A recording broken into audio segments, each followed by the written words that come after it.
Hey crypto fans, want to withdraw your Alpha Network coins to Binance? Today I'll show you how to do that. Let's dive in. First, open the Alpha Network app and go to the Profile tab. Tap Keys Manager and hit Generate Key. Copy the authentication key by tapping the plus icon. Now head to Alpha Exchange and you can access it from the app's home tab or visit their webpage. Click Sign In Now, paste your key and sign in.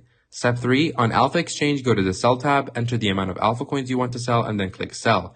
Once the order is filled up, you'll see USDT in your balance. Step 4, let's move that USDT to Binance. In Alpha Exchange, click Withdraw, enter the USDT amount, and paste your Binance USDT wallet address.